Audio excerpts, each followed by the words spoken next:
Les matins philo m'ont demandé de consacrer un cycle de conférences à la pensée du philosophe Gilles Deleuze.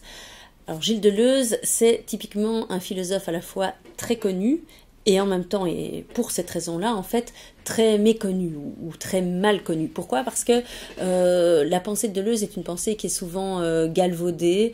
On l'associe à quelque chose comme une sorte de liberté débridée, une sorte de philo-politique un peu molle et allant de pair avec mai 68 et une sorte de libertarisme tout à fait excessif, notamment en raison de ce qu'on appelle la French Theory, ce que les anglo-saxons, en particulier les Américains, appellent la French Theory, c'est-à-dire un ensemble de penseurs français du XXe siècle, comme Deleuze, comme Foucault, Derrida, Lyotard, qui ont été un petit peu pris ensemble et dont la réception a été un petit peu tronquée, déformée. Alors ça a participé à leur réception, mais ça a participé aussi à déformer cette pensée et je dirais surtout à la simplifier. Or, la pensée de Deleuze est une pensée qui est complexe, qui est rigoureuse aussi. C'est une pensée métaphysique ou peut-être plus exactement une certaine façon de penser la métaphysique, ce que doit faire la métaphysique en dialogue avec les grands auteurs de la tradition et aussi à des auteurs que Deleuze qualifierait de mineurs, des auteurs un peu plus méconnus et qui pourtant ont quelque chose à dire, à apporter, une forme de contre-pensée de la philosophie. Alors, l'angle d'approche que je vous propose pour ce cycle de conférences, ce serait un double prisme. Prisme de l'esthétique d'une part et prisme de ce que Deleuze et Guattari, Félix Guattari, un nom auquel Deleuze est associé et doit être associé parce qu'ils ont beaucoup écrit ensemble, donc ce que Deleuze et Guattari appellent la géophilosophie. Alors d'abord, le volet esthétique. Les deux sont complémentaires, mon esprit, esthétique et géophilosophie, et c'est ce qu'on va découvrir au fur et à mesure.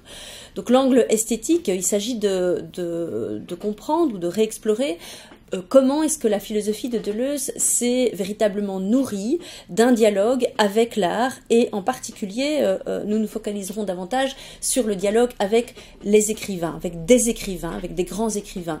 Mon idée est de nous centrer sur trois grandes figures d'écrivains qui ont véritablement fécondé la pensée de Deleuze. D'abord Beckett, donc le dialogue Deleuze-Beckett autour de la notion d'épuisement, une notion assez étrange, de réduction, d'épuisement. Deuxièmement, Deleuze avec Kafka, Deleuze et Guattari avec Kafka, ce qu'ils ont dit de l'œuvre de Kafka, comment est-ce que ça a aidé Deleuze et Guattari à penser ce qu'ils appellent une littérature mineure, et derrière ça, il y a une idée très politique. Et troisièmement, Deleuze et Melville, plus exactement la nouvelle très intrigante de Bartleby le scribe. Comment est-ce que Bartleby est une figure qui absolument aux antipodes de tout militantisme, propose une forme de résistance, aujourd'hui on dirait peut-être même de résilience. Après le dialogue avec ces trois écrivains, on passera au volet géophilosophie, deuxième angle du prisme que je vous propose pour aborder cette pensée de Deleuze ou de Deleuze et Guattari.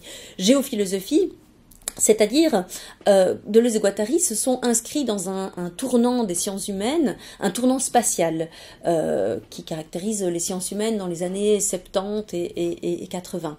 Un tournant spatial, c'est-à-dire pas seulement penser l'espace, avoir une pensée de l'espace comme objet de la pensée, mais avoir une pensée avec l'espace, une pensée avec la spatialité, et notamment une pensée qui s'imprègne de concepts empruntés à la géographie, aussi à la botanique, comme le concept de rhizome par exemple, qu'on travaillera ensemble, un concept très, très particulier, terme emprunté donc à la botanique, mais aussi des concepts comme territorialisation, déterritorialisation, ces mots un peu difficiles à prononcer, mais qui sont souvent associés à la pensée de Deleuze et Guattari.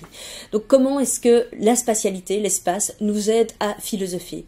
Et dernier temps, on réfléchira en particulier au concept de carte, c'est-à-dire à ce que Deleuze et Guattari font du concept de carte et de cartographie.